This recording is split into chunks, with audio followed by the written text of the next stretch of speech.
Yeni bir ürün inceleme videosundan hepinize selamlar dostlar. Bugünkü konuğumuz Eurostar HBL 800. Kutunun üzerinde böyle poz numaraları verip ürün hakkında bilgi vermişler. Ve diyor ki saatlik 500 litre çeviriyorum abi ben diyor. 100 litrelik bir akvaryum için çok güzel, yani 5 defa akvaryumu çeviriyor. Biz normalde 4'ü çevirse makul sayıyoruz ama bu 500 litre çevirdiğini iddia ediyor. Daha önce kullanmadığım bir ürün bu arada. Ürünün aynı zamanda açma kapama, yani debi ayarlayabildiğiniz kısımları var diyor. Montajını göstermiş, sepetlerini göstermiş. Burada montaj sıralaması vesaire, ürünü nasıl monte edip kullanabileceğinizin örneğini göstermiş. Hemen kutumuzun içeriğine geçiyoruz. İçeri bu kadar. Sunsun'dan alışık olduğumuz paketleme modeli. İçerisinde askılar, emiş uçları, boruları vesaire. Önce bunu açalım.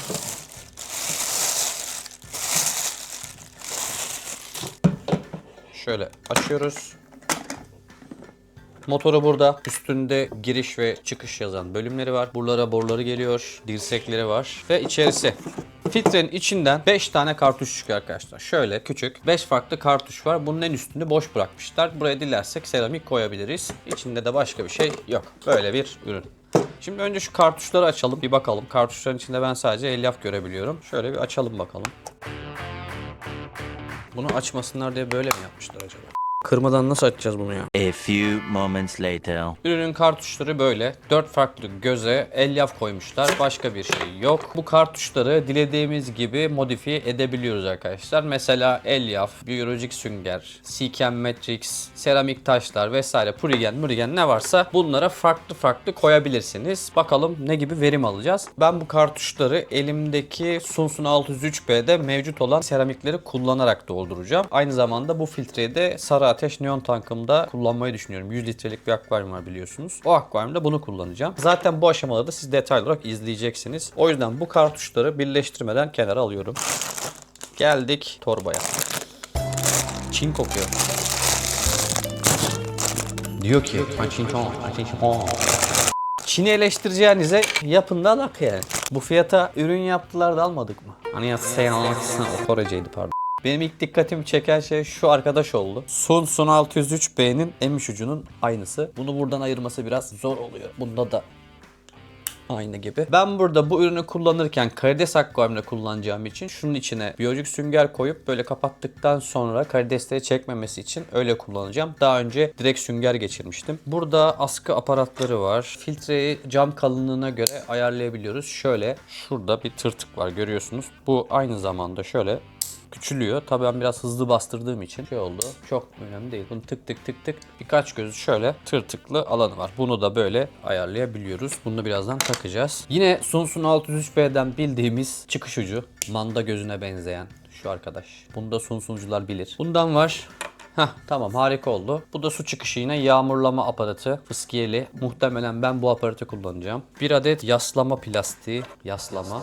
Bir adet giriş çıkışın üstünde artı eksi var. Suyun emişini ve debisini, çıkışını kısabiliyoruz. Bu çok güzel bir avantaj. Şimdi hemen isterseniz kuruluma başlayalım. Bu arada bunu kurarken neresi arkaya neresi düze anlamak için şurasında bir soket yeri var arkadaşlar. Bu soket akvaryuma yaslanan kısım. Yani bu akvaryum olarak düşünün. Bu akvaryuma değdiği kısım. Oraya da şöyle küçük bir aparat var. O yüzden yerini de buradan ayarlayacağız. Yani burası akvaryuma değecek. Yönünü ayarlayabilirsiniz. Önce bunu taktım. Sonrası giriş çıkış bize kalmış. Bunu böyle de koyabilirsiniz, böyle de koyabilirsiniz. O size kalmış. Benimki böyle olacak.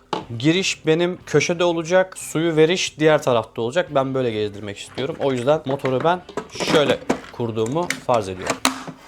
Önce emişi takıyorum. Şöyle baston şeklinde. Bunu buraya taktınız. Sıkıyoruz. Bayağı sıktım. Aynı şekilde diğer ucuna da çıkışı bağlıyorum. Bu arada bunu hızlıca bağlamam lazım çünkü şu an benim büyük akvaryumda filtre çalışmıyor. Evet. Aynı zamanda burada tabi hassas ayarda, hani akvaryum yüzeyinde ya da dibinde emişte bunu böyle ufak tefek oynatabiliyoruz, yani sorun yok.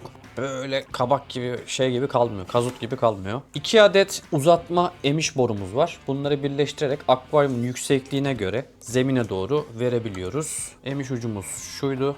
Bu arada şunda şeye dikkat ettim. Gayet iyi düşünmüşler. Bu diğer benim gördüğüm ürünlerde yoktu. Görürseniz şuradaki boruların birleşim noktalarında bir O-ring var arkadaşlar. Sızdırmazlık yazlık ürünü koymuşlar. Bu da bence güzel bir düşünce. Ama ben şimdi burada size rahat göstermek için bunu söktüm. Birazdan komple içiyle birlikte topladığımda detaylı olarak anlatacağım. Bir de tabii ki ürünün askı aparatları var. Bunları da aynı şekilde buradaki yerlerine şurada şu iki tarafta görebiliyor musunuz? Şöyle açalım. Şuralardaki yerlere takıyoruz. Şimdi bu ürünün kartuşlarını bir güzelce doldurayım. Kafama göre giriş çıkış vesaire. Benim biyolojik yüküm çok olmadığı için çok abartılı malzeme koymayacağım. Sadece iki kata böyle bir seramik vesaire koysam benim işimi görecektir. Daha sonraki aşamada da filtrenin debisine göre ve ilk temizlik yaptığımda nasıl bir performans sergilemiş ya da hangi materyali nereye koymalıyım, hangi sıra yapmalıyım gibi ben bunu genelde ilk temizliği yaptıktan sonra yapıyorum. Çünkü bu filtrenin modeline göre ya da sizin akvaryumdaki canlılarınızın biyolojik yüküne göre değişebiliyor bence bu. Ben genelde filtre sıralamamı kalın gözenekli malzemeden ince gözenekliye doğru yapıyorum. Bunu farklı yapıp ilk sıraya elyaf koyanlar da var. Ben öyle yapmıyorum. Şimdi ben bu kartuşları dolduruyorum. Benim dış filtremdeki biyolojik materyallerimi buna taşıyorum. Zaten akvaryumda bir bakteri döngüsü kültürüm var. Şimdi bunu ayarlayıp hemen geliyorum. 1 hour later. Kartuşlarımı doldurdum arkadaşlar. Elimde şöyle daha önce almış olduğum biyolojik sünger olarak kullanırım dedim. Şöyle buzdolabı süngerleri vardı. Bunları sebzelik alanlarına koymak için satılıyordu. 20 liraya mı ne almıştım. Bunlar ince olduğu için şöyle 3 kat bunları mastar yaparak kestim. Biyolojik sünger koydum. Büyük partiküller orada kalsın diye. İkinci katında kendisinde çıkan yani tek katlı olan elyaf var. Başka da bir şey yok yani. Ama burayı özellikle tek kat yaptım. Yani şu şöyle olacak. Üçüncü katımda ise çift kat elyaf var. Dördüncü katımda ise seramiklerimi koydum. Dördüncü kat. Son kata da boş bırakmak istedim. Şuraya zaten motor oturuyor arkadaşlar. Elimde şöyle küçük misket seramikler vardı dış filtrenin içinde. Onlar da minimal ufak tefek şeyler olduğu için onları da buraya koydum. Ve şu an kartuşlarım şöyle 5 kat şeklinde hazır. Ben şimdi filtremi bağladım. Şu an son güçte çalışıyor. Görmüş olduğunuz gibi debisi bayağı iyi. Şöyle bakarsanız gayet güzel. Bitkileri bayağı savurdu. Busefilandalar yüzüyor. Emiş ucuna da dediğim gibi biyolojik sünger geçirdim. İnce gözenek. Yani sıkış tıkış değil. Buradan hani yavru karidesler geçmese benim için yeterli olur. En dibe kadar indirdim. Dilersen bunu ilerleyen zamanlarda şuradaki aradaki hortumu çıkartıp yükseltebilirim. Bir 10 santim kadar yukarıya alabiliriz yani. O değişebiliyor. Bu filtrelerdeki benim en sevdiğim özellik kısmı yapabiliyoruz. Mesela burası bir karides akvaryumu. Çok fazla böyle sirkülasyon olmaması lazım. Ne yapıyorum abi? Bunu buradan kısabiliyorum. Şu an bu en kısık da burada. Aynı şekilde buradan emişi de kıstığım zaman suyun debisine bakabilirsiniz. Şu an bu en kısıkta. Kendi filtremde bu kadar su çıkartamıyordum. Yani bu kadar filtrasyon böyle bir debi yoktu. O derece tıkanmış ve gidikti filtre. Aslında benim için çok iyi oldu bunun şu an gelmesi. Şimdi emişi sonuna kadar açıyorum. Bu en kısıkta. Tekrardan arttırıyorum. Göreceksiniz farkı. Şimdi bir de şelale aparatını takayım bir de ona bakalım. Şelale ucunu taktım arkadaşlar. Yine dediğim gibi bu sonda yani en son güçte. Bakın kısıyorum buradan. Orta güçte diyebiliriz. Hatta şunu böyle oynatabiliyorum. Böyle de yapabilirim. Ben muhtemelen bunu bu ayarda kullanacağım. Karidesler yüksek oksijene ihtiyaç duyan canlılar değil. O yüzden şu yüzeyin böyle dalgalanması benim için yeterli. Bir de emiş ucunu ilerleyen dönemlerde dediğim gibi şöyle yükseltebiliriz. O da bir süre böyle kalacak. Şimdi burada yaşadığım bir sorun var. Gelin ondan bahsedeyim biraz. Bu filtreyi bağladım arkadaşlar. Daha sonra böyle bir ses almaya başladım. Sonra dedim ki bu hava yapmıştır. Ben dedim bunu açayım. Tekrardan dedim bağlarım. Ağzına kadar su doldurayım dedim. Sonra abi filtreyi açtım. En üst gözüne küçük boncuk seramikler koymuştum ya yuvarlak topları. Belki dedim suyun debisinden dolayı birbirlerine vuruyor olabilirler. Ben dedim bunu alayım. Üstü boş kalsın dedim. Suyu çok fazla tıkamayalım, engellemeyelim. Aynı şekilde ağzına kadar su doldurdum. Tekrar bağladım. Yine bu ses var. Yani içinde bir hava var ve ben o havayı hala alamadım. Ama emişte çıkışta bir problem yok. Yani bir ses geliyor bakın şöyle. Hava sesi var. Şimdi böyle bir sorun yaşıyorum arkadaşlar. Bakalım ya biraz daha bekleyeceğim. Olmadı şu out kısmının borusunu buradan sökeceğim. Ağzına kadar su dolduracağım. Bakayım tekrar aynı şeyi yapacak mı? Göreceğiz. Şu aksiliği düzelteyim. Daha sonra kaldığım yerden devam edeceğim.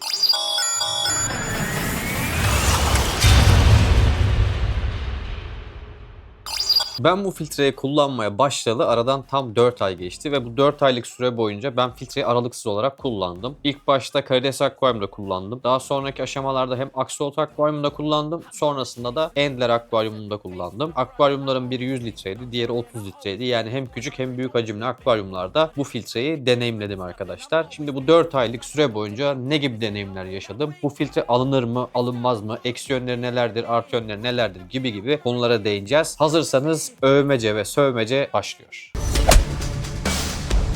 Önce övmece yapalım arkadaşlar. Ürünün pozitif yanları nelerdir? Hangi noktaları beğendiğim gibi maddeleri anlatacağım size burada. Birinci madde tabii ki ürünün fiyatı arkadaşlar. Ben bu filtreyi 4 ay önce yaklaşık olarak 1500 lira gibi bir fiyata almıştım. Ve bu fiyat bareminde de alabileceğim sayılı filtrelerden biriydi. Çünkü ben o filtreyi bir an önce alıp kurmak zorundaydım. Yani acil ihtiyacım olduğu için aldım. Aslında ben bu filtreyi almadan önce Sobo'nun SF550F modelini almayı düşünüyordum. Ki birçok arkadaşa da askı filtre olarak bu modeli tavsiye etmiştim ben daha önce. Fakat dükkanda ve hemen alabileceğim birinde Sobo'nun SF550F modeli olmadığı için ben mecburiyetten bu filtreyi almak zorunda kaldım. Öncelikle bunu açıklayayım. Yoksa ben o filtreyi gidip de 1500 liraya hemen almazdım ya. Biraz araştırma yapardım ya da istediğim modeli internet üzerinden en kötü sipariş edip bir hafta içerisinde teslim alırdım. Ama dediğim gibi benim bir filtre problemim vardı ve ben bir an önce bir filtre alıp akvaryuma kurmak zorundaydım. Bu aciliyet nedeniyle de bu filtreyi almak zorunda kaldım. Bu konuyu size anlatmak istedim ki bundan sonraki süreçte neye göre değerlendirdiğimi siz de az çok anlarsınız diye. Ürünün fiyatı benim 4 ay önce aldığım fiyattan bahsediyorum tabii. 1500 baremindeydi. Yani bunu internet sitelerinde 1300-1800 aralığında da bulabilirsiniz ama ben 1500 liraya almıştım bu filtreyi. Ben bu ürüne 1500 lira verdim ama yani bana 1500 liralık bir ürün hizmeti verdi mi derseniz açıkçası orada birazcık muallaktayım. 1500 lira baremindeki bir askı filtre modellerine baktığınız zaman aslında çok fazla çeşit yok. Yani küçük filtre seçenekleri var ama benim ihtiyacımı karşılayacak 80-100 litre baremindeki askı filtreler biraz daha yüksek fiyatta. O yüzden fiyat performans olarak fiyatından memnun kaldığımı söyleyebilirim. Ürünün övdüğüm ikinci noktası da ses konusu. Aslında ses konusunu övdüğümü söylüyorum ama sövdüğüm konulardan biri de ses olacak. Burada muallakta kalan bir durum var. Bunu ilerleyen dakikalarda size anlatacağım. Şu an bu ürünü ben Ender akvaryumda kullanıyorum. 30-35 litrelik bir akvaryumda. Bu ürünü ben birçok kez temizleyip söktak vesaire yaptım ve 2 aydan beri de bir fil çalışıyor şu an benim içerideki akvaryumda. Bu 2 aylık süreçte ben hiç ses problemi yaşamadım. Yani ses konusunda memnun kaldığımı söyleyebilirim. Ama bununla alakalı bir dipnot ve sövdüğüm nokta var. Onu da sövmece bölümünde anlatacağım. Ürünün övdüğüm başka bir noktası var mı derseniz yok yani yok. Evet, geldik en sevdiğim kısma. Ürüne sövme konusuna. Birinci madde bazı parçalarının sökmesi yani demontaj yapması ve montaj yapması çok zor. Çok uğraştırıyor. İçinden çıkan kartuşları birbirinden ayırmak yıldırıyor insanı bazen. Yani kolay bir nasıl tarif edeyim ki ben anlatırken bile sinirlendim. 3-4 katlı bir kartuş düşünün. Bu kartuşlar birbirine bağlı ve bunları temizlik yapacağınız zaman açmak bazen aşırı can sıkıcı olabiliyor. Çünkü belli bir mantığı yok. Yani şuraya basayım da açılsın, şuraya çekeyim de iteyim de rahat rahat çıkartayım diyebileceğiniz bir şey yok. Bazen çok rahat açılıyor, bazen hiç açılmıyor. Hani bir şeye denk getirmeniz gerekiyor ve gerçekten bunun bir sistemi yok. O yüzden içindeki kartuşları söküp takmak en nefret ettiğim şey oldu bu filtrede. Hatta o kartuşların birbirine geçen tırnaklarını bazen böyle tornavidayla, düz uçlu bir tornavidayla zorladığım falan oldu yani. O derece çıkartamadım. Ürün hakkındaki en rahatsız olduğum birinci şey buydu. Bir diğer söktak konusunda zorlandığım nokta da şu. Şimdi ürünü kurarken işte emişi çıkışı vesaire boruları birbirine bağladık ya. Bunu bağlarken emiş ucunun boruları birbirine çok sıkı geçiyor ve onları sökmek çok zor. Şimdi ben bu filtreyi akvaryumda kullanıyorum ve bunun ucuna bir emiş ucu daha takmam lazım. Çünkü Axolot akvaryumu olduğu için ben ucundaki o süzgeçli emiş aparatını takmamıştım. Büyük dışkıları rahat çeksin diye. Şimdi o akvaryum Endler akvaryumu yaptım ve küçük ya da yavru balıkları çekmemesi için o emiş ucundaki süzgeç aparatını takmam lazım. Fakat onu taktığım zaman akvaryuma çok yüksek geliyor. Yani onu takamıyorum. Zemine değiyor. O yüzden benim de emiş ucundaki boruların bir tanesini çıkartıp emiş ucunu yukarı almam, kısaltmam lazım. Ve akvaryumun içinde onu böyle çıkartması çok zor. Komple filtreyi durdurup alıp sök tak falan yapman lazım. Çok sıkıntılı. Yani gerçekten zorlandım. Ürünü sövdüğüm bir diğer noktası da buydu. En majör sövdüğüm, en hard sövdüğüm konuya geliyorum. Filtreyi aldım. İlk gün kurdum. İçinde standart standart çıkan elyaflar vardı ve ben birkaç tane böyle biyolojik sünger kesmiştim. Bir kat seramik koymuştum. Bir kat elyaf vardı. Bir kat da işte biyolojik sünger vardı. Benim için birazcık mekanik temizlik yapsa yetiyordu zaten. Filtre ilk 2 hafta cayır cayır ses yaptı arkadaşlar. İçeride bir pervane vuruyor. Onu düzeltiyorsun. Debiyi kısıp açıyorsun falan filan. Gidiyor gibi oluyor. Pat 2 saat sonra yine köpürme sesi. Bir baloncuk sesi. Bir pervane sesi. Bu ses konusu beni o kadar rahatsız etti ki ilk hafta. Bir kıs bir aç. Bir kıs bir aç. Abi filtreli sesini kesmek için yani gerçekten bir hafta uğraştım. İkinci haftaya geçtik. Bu sefer ses gitti. Seviniyorum. Gayet iyi falan filan. İkinci haftanın ortasına geldim abi. Yine filtre ses yapmaya başladı. İçeride böyle bir köpürme, kabarcık sesi var falan. Bu sefer daha rahat, yani filtrenin çok yorulmaması için içindeki elyafı da aldım. 2 kat biyolojik sünger koydum, 1 kat seramik koydum. Öyle kullanmaya başladım. Emiş ucuna taktım, biyolojik süngeri de yıkadım iyice ki onun içinde de böyle partiküller, ne bileyim mos yaprakları vesaire kalmışsa rahat emiş yapsın diye. Abi ikinci gün filtre yine debi düşürdü. Yine ses yapmaya başladı. Yani artık çığırından çıkıyor. Ve aşırı sinirlendim. Bak şu an bile hala sinirliyim. Sonra gittim filtreyi yine açtım. İçine yerleştirmiş olduğum 2 kat biyolojik sünger, 1 kat seramik vardı. Seramikleri aldım. Biyolojik süngeri de aldım. İçindeki kartuşların hepsini boş bıraktım. Sadece 1 kata biyolojik sünger koydum. En azından dedim hani bana mekanik bir temizlik yapsın. Suyun üstünü dalgalandırsın. Hani basit bir filtre mantığıyla kullanayım dedim. Filtreyi ilk doldurduğunuzda ağzına su dolduruyorsunuz. İşte emerken bir hava yapıyor. Onu böyle emiş ucunu kısıyorsunuz. Çıkış ucunu aç kıs falan aç kapa yaparak içindeki fazla havayı alabiliyorsunuz. Yani bir şekilde o havayı atıyor. Hatta filtrenin de şöyle salakça bir özelliği var. Filtre mesela akvaryuma böyle takılı diyelim. Filtreyi böyle taktım ya. Buradan kaldırırsanız filtreyi bir tarafından içindeki su böyle meyilleşince yine bir köpük sesi geliyor. Sonra havayı alıyorsunuz böyle yatırıyorsunuz eski haline. Kesiliyor. Bir süre sonra yine hava yapıyor vesaire. Ses konusunda beni çok yıldırdı. Sonrasında ben bu durumu Türker abiye anlattım. Çünkü filtreyi ondan almıştım. Dedim abi böyle bir sıkıntı var. Bunun dağıtıcısı, satıcısı kimse, hangi firmaysa görüşelim. Ben dedim bu ürünü iade etmek istiyorum. Değiştirmek istiyorum dedim. O da müsait olunca sök getir. Ürün dedi gönderelim bir kontrol etsinler dedi. Bu süreçte benim başka bir filtrem olmadığı için yani o filtreyi de söküp abi buyur bunu gönderelim diyemedim. Çünkü ben filtreyi dağıtıcıya ya da satıcıya göndersem ne kadar sürede bana geri dönüş yapacaklarını bilmiyorum. O yüzden bir filtreye de ihtiyaç duyduğum için açıkçası filtreyi sök tak geri göndermeye yeltenmedim açıkçası. Dedim hani olduğu gibi kalsın. Daha sonra ben bu filtreyi 1 ay boyunca hiç sıkıntı yaşamadan kullandım. Sadece içine tek kat biyolojik sünger vardı. Debisi iyiydi. Sesi de yoktu. 1 ay boyunca çok güzel kullandım. Sonra yeni filtre gelince aldım abi bunu. Güzelce yıkadım. Bu sefer 1 kat elyaf, 1 kat seramik, 1 kat tekrardan doldurdum. Sonra tekrar aksolot akvaryumuna taktım. Bu sefer de hiç problem yaşamadım. Ne ses ne de emişten yana, debiden yana. Hiç problem yaşamadım. Ürün hakkında mantık yürütemediğim çok şey var. Birincisi montaj parçalarını takarken bazen rahat söküyorsun ama çoğunlukla çok zorlanıyorsun. Bazen çok ses yapıyor, bazen kesiliyor kendi kendine ses yapıyor. Debi problemi yaşamadan uzun süre boyunca kullanabiliyorsunuz filtreyi. Bazen çabuk tıkanıyor. Akvaryumda o kadar biyolojik yük olmamasına rağmen yani çekebileceği bitki yaprağı, hayvan dışkısı, yem kalıntısı, kum vesaire hani filtreyi dolduracak bir şey olmamasına rağmen bazen bir anda yani 2-3 günde bir debi düşüyor. Bazen aylar boyu rahat kullanabiliyorsunuz. Ürünün böyle stabil bir grafiği yok. Bu ürünü gidip Türker abiye şikayet ettiğim gün abi filtre kendi kendine düzeldi. Şu an hiç problem olmadan kullanıyorum. Ürün aldığım ilk 2 ay benim için gerçekten çok sıkıntılıydı yani. Şimdi ben bu ürünü ikinci olarak da başkasına satmak istemedim. Çünkü ben bu ürünü birine satsam adam belki bana sövecek. Beğenmediğim bir ürünü de ikinci olarak satmak istemedim. Dedim kalsın bir şeyde kullanırım. İyi ki de satmamışım ya da geri göndermemişim. Şu an gayet memnun bir şekilde kullanıyorum. Ama ilk 2 ay boyunca bu ürüne gerçekten çok pis geçirdim yani.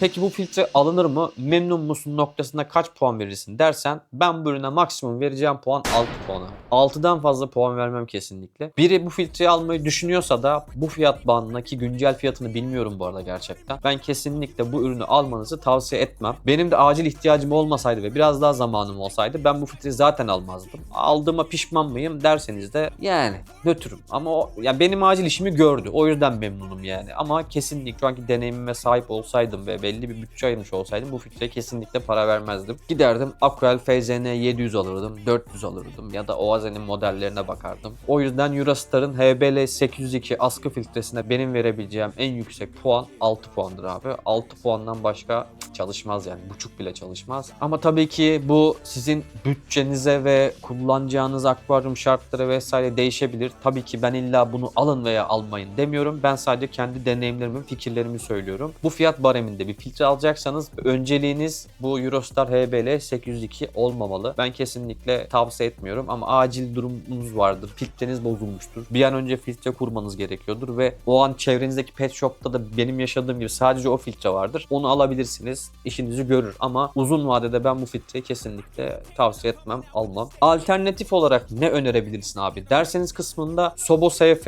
550F benim favorimdi. 350F modeli var. Onu kullanmadım ama 550F gibi kaliteli ve fiyat performans ürünü olacağını düşünüyorum. Ama dediğim gibi kullanmadığım için net bir şey söyleyemiyorum. Sobo SF 550F önerdiğim herkes memnun kaldı. Onda da negatif olarak sadece bazen elektrikler gidip geldiğinde işte akvaryum suyu çok azaldığında bazı durumlarda filtre hava yapıyor. Onun da üstünde bir kapağı var. Onu açıp su takviye yaptığınız zaman bir hava problemi kalmıyor. Yani debi konusu vesaire çok güzel bir filtre. Onu size tavsiye edebilirim. Yani ben de dediğim gibi eğer acelem olmasaydı o filtreyi alacaktım. Ama ne yazık ki bu filtreyi deneyimlemiş oldum. Bu da size bir bilgi olmuş oldu. Şu an kullandığım diğer askı filtreden de çok memnunum. O da işte incelediğimiz Aquel FZN Pro 700 kullanıyorum. Şu an gerçekten efsane yani. Çok memnunum. Uygun fiyata bir askı filtre düşünüyorum derseniz ya Aquel alın. Aquel'den daha uygun olsun derseniz de Sobo'nun SF serilerini araştırabilirsiniz. Ben o ürünlerin gerçekten iş gördüğünü biliyorum. Ürünün en ince parçasına kadar söktüm, taktım, temizledim vesaire 4 ay boyunca deneyimledim. Bütün deneyimlerimi de objektif olarak size anlattım. Umarım bu bilgiler de size fikir vermiştir ya da bu ürünü alacak arkadaşlara az çok yardımcı olabilmişimdir. Videoyu buraya kadar izlediyseniz videoyu beğenmeyi ve henüz kanalıma abone değilseniz şu kardeşinizi desteklemek için hemen şuradaki abone ol butonuna basarak kanala abone olabilirsiniz. Bir sonraki ürün inceleme videosunda görüşmek üzere. Hoşçakalın.